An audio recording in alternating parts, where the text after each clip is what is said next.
RCB কিন্তু 155 রানে গুজরাটকে back করে দিয়েছে। একেবারে 8 উইকেটে মাত্র 155 রান সংগ্রহ করতে পেরেছে গুজরাট 20 ওভার শেষে।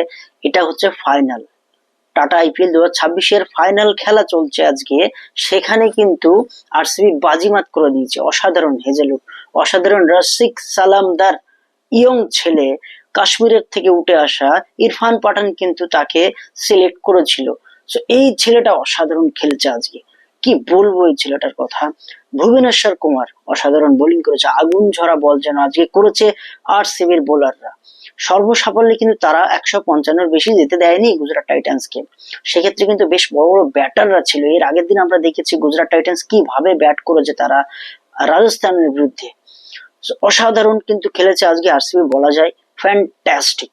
প্রথম যদি দেখি তাহলে তারা কিন্তু 6 ওভারের মধ্যে, এখন বর্তমানে কিন্তু খেলা শেষ হয়ে গেছে, 20 ওভার শেষ ইনিংস চলছে, এরপরে একটু পরে শুরু হবে খেলা। আমি তার মাঝখানে ভিডিও শুট করছি। তবে বলতে গেলে প্রথমে 6 ওভারের মধ্যে আপনার পাওয়ার প্লে মাত্র 45 রান সংগ্রহ করে 2 উইকেটে। দুজন টপ অর্ডার ব্যাটার, দুই ভাই দোনো তাবাই বলছিলাম যাদেরকে এর আগের ম্যাচে, ঠিক তারাই আউট হয়ে যায়। কিভাবে আউট হয়ে যায় তারা? সাই সুদর্শন 12 বলে 12 রান করে, 100 স্ট্রাইক রেট, 2 4 মারে মাত্র। এটা কোনোদিন এক্সপেক্ট করিনি গুজরাট টাইটান্সের ফ্যানরা এবং প্রত্যেকটা টিম ম্যানেজমেন্ট সহ সমস্ত Gujarat Titans team. Shubman Gill, captain Gill, সে কিন্তু আজ ক্যাপ্টেন্সির খেলা খেলতে পারেননি। তার যে স্পেলটা সে কিন্তু দিতে পারেনি। শুভমান গিল মাত্র 10 রান করে কট আউট হয়ে যায়। দুজনে কিন্তু কট আউট। আজকে ক্যাচ গুলো বেশ ভালো ধরেছে আরসিবি। ক্যাচ মানে ম্যাচ বলে, সেই ম্যাচটা কিন্তু আজকে তারা ঠিক ঘুরিয়ে নিয়েছে। আজকে যদি এই রানটা 155 না হয়ে হয়তো 200-র কাছাকাছি যেত, তাহলে হয়তো চেস করতে হয়তো কঠিন হতো। কিন্তু বলবো চেস মাস্টার কোহলি আছে। অপরদিকে কিন্তু গুজরাটের বোলিং লাইন কিন্তু খুব ভালো। রাবাডা আছে, দেন মিয়া ম্যাজিক আমরা দেখতে পাবো। মিয়া ম্যাজিক তো অবশ্যই দেখবো আমরা। মোহাম্মদ সিরাজ, তাছাড়া আছেন জেসন হোল্ডার। দেখা যাক কি হয়, খেলাতে কিচ্ছু বলা যায় না, আনএক্সপেক্টেড, পুরো একেবারে অনিশ্চয়তার খেলা ক্রিকেট, হঠাৎ করে ঘুরে যেতেই পারে।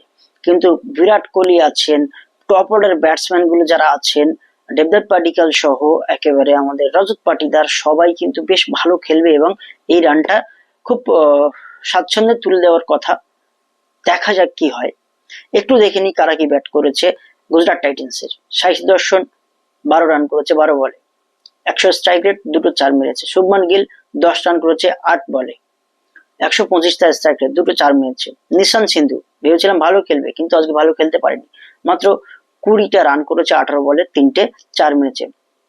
জশ বাটলার আছে এরপরে। জশ বাটলার কিন্তু 19 রান করে 23 বলে, একটা 4 মেরেছে মাত্র, 82 স্ট্রাইক রেট। জশ বাটলার কিন্তু আজকে একেবারে সুবিধা করতে পারেনি। এরপরে আসে ওয়াশিংটন সুন্দর। হয়তো আজকে একটা সুযোগ ছিল এবং সুযোগের সদ্ব্যবহার তিনি করেছেন। নট আউট আছেন, 50টা হয়ে গেছে তার। 37 বলে 5টা 4 মেরেছে, কোনো ওভার বাউন্ডারি মারেননি, 135 তার স্ট্রাইক রেট। আরশাদ খান এসে কিন্তু 15 রান করে 6 বলে, 2 ছক্কা মারে, 250 স্ট্রাইক রেট। ভালো শুরু করেছিলেন কিন্তু শেষ অব্দি টিকতে পারেননি। আরশাদ খান কট আউট হয়ে যায়।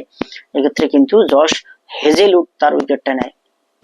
রাহুল তিয়াতিয়া, তার উপরে কিন্তু অনেক ভরসা ছিল আজকে, যে প্রথম টপ অর্ডার গুলো মিডল অর্ডার গুলো ভেঙে যাওয়ার পরে যে লাস্টে যে লোয়ার অর্ডারে ব্যাটিং সুন্দর করে তিনি তুলে ধরেন, সেইটা কিন্তু আজকে পারেননি।